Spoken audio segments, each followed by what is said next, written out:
Olá amigos, vamos à nossa videoanálise de fechamento do pregão desta terça-feira, dia 4 de novembro. O Ibovespa apresentou alta de 0,81%. Olhando ali para um gráfico intraday, uma formação semelhante de um pivô de alta. No meu entender ainda nada tão relevante, nada tão forte para cima, mas seguindo aqui dentro de uma correção, segundo pregão de correção desse movimento de subida, podendo se estender um pouco mais, gerar mais uns 2 pregões aqui de correção e depois gerar um movimento para cima. O rompimento da máxima do pregão de hoje, principalmente desse topo aqui no G60 na faixa 54.628, tende a levar o Ibov, tende a trazer pressão compradora para buscar aqui apontar para uma região de resistência em torno de 55.200 a principalmente 55.500 pontos. Seria um principal nível de resistência para o índice Bovespa. Aqui olhando aqui a questão de fundos anteriores. Olhando para o índice futuro rapidamente, o que está acontecendo agora depois que o Ibovespa fechou? Temos ainda 35 minutos depois que o Ibovespa fechou, o índice futuro está devolvendo a última alta que gerou também no índice futuro um pivô de alta. Então foi algo semelhante. Pivôzinho de alta, demora para devolver só esse movimento aqui de baixo, que não tinha sido tão forte. E agora devolvendo um pouco essa questão do pivô de alta. Vamos ver se vai fechar dessa forma, mas de qualquer forma, se o Ibovespa abrir também assim, da forma como está aqui a última hora de pregão do índice futuro, se o Ibov abre assim dessa forma amanhã, pregão desta quarta-feira, aí fica mais relevante a questão de superar a máxima do pregão de hoje, ou seja, abre caindo e depois consegue reverter a queda, superando a máxima do pregão de hoje. PETR4 terminou o dia com queda de 0,2%, depois de bastante tempo ali travado, abriu com um gap de alta e já fechou mal a primeira hora, e tentou ir lá para cima, vem para baixo, volta para cima. O ativo de maneira geral vinha com um movimento de subida, ficou um pouco mais ali dentro de uma correção de poder gerar um movimento de baixa, gerou esse movimento de baixa, um movimento de baixa nem nada tão relevante. Diria que se essa ação conseguir superar a máxima do pregão de hoje, daria até para buscar uma compra.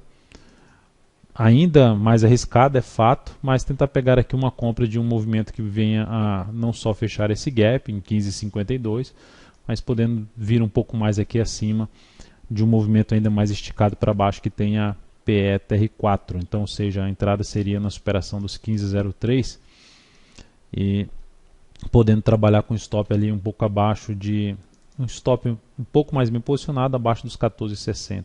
E aí, mais bem protegido, abaixo de 14,37. Vale 5. Vale 5 pregão de hoje, uma pena que a Vale 5 já fez isso. Até se ela ficasse em mais 1 a 2 pregões, me interessaria mais para essa venda.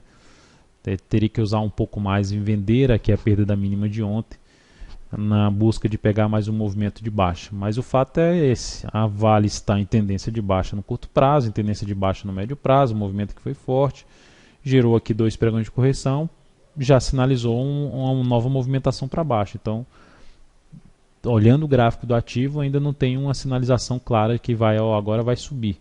Se ela conseguir voltar no G60 para cima de R$ 21,04, se conseguir fechar no G60 acima de 21,04 e gerar nova máxima com candle de força, aí sim ela começaria a ter ainda uma chance de aumentar um pouco essa correção e ficar até um pouco mais interessante, um pouco mais adiante para venda, ainda assim para swing trade. Para day trade, podendo trabalhar na compra dentro dessa forma que eu mencionei, voltando para cima de 21,04, podendo trabalhar aí através de fundos ascendentes no ativo, no G10 ou no G15. Detex 3, dentro do que foi mencionado ontem, buscaria uma venda se perdesse ali 8,22, essa venda foi executada em 8,21, fechou em 8,23, chegou a estar ali na faixa de 8,11, aí voltou, mas enfim, está dentro, na minha leitura ainda, de um movimento de baixo, segundo dia de um movimento de baixo. O stop está em 8,45, teria que voltar para cima da máxima de hoje, que foi 8,33, um risco de 2,92%, e o objetivo, na relação risco-ganho de 1:3, em R$ 7,49.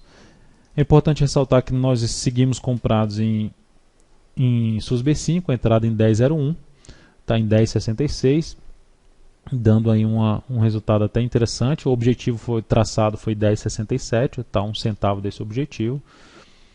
Então, de qualquer forma, é um ativo que eu vou estar acompanhando aí no próximo pregão, em busca aí de tentar ter uma saída. Quem sabe ela abre ainda subindo, ela vai um pouco mais adiante, para ter uma saída com relação risco-ganho até superior a 1/3.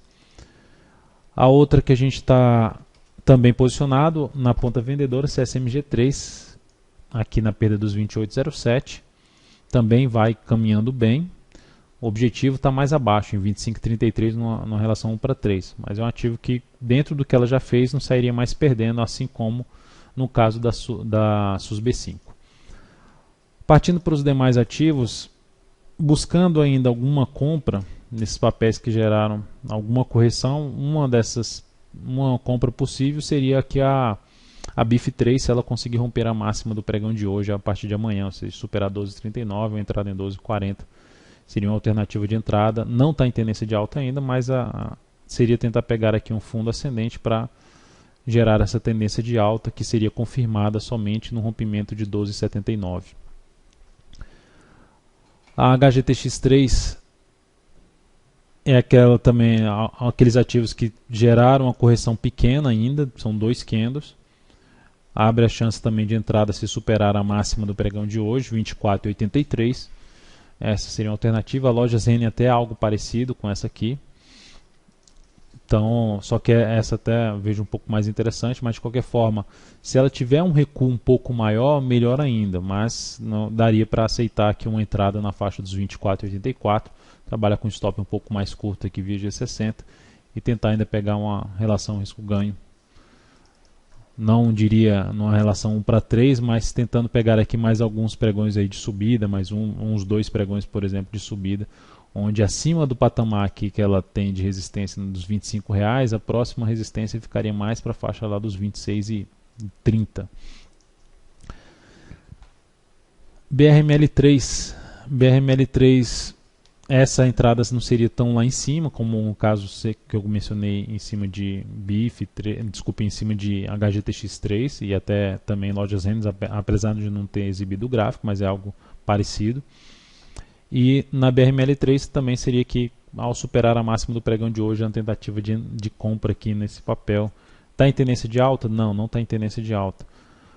Mas existe essa chance de gerar aqui um fundo ascendente, e aí você trabalharia com essa expectativa. Ou seja, a entrada seria para buscar, se realmente confirmar um movimento de subida depois da entrada e o pivô de alta, tende a trazer uma relação risco-ganho favorável a uma entrada em BRML3.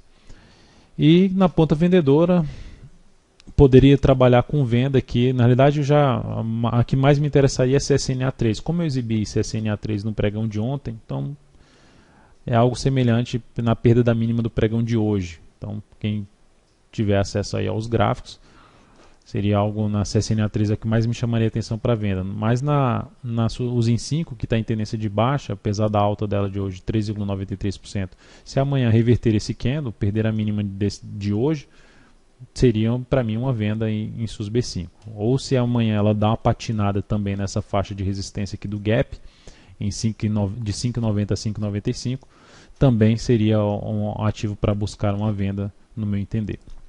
Se voltar para cima dessa região de 5,95, R$6, que é uma zona de resistência, eu abortaria a possibilidade de venda a favor da tendência, venda de swing trade no papel.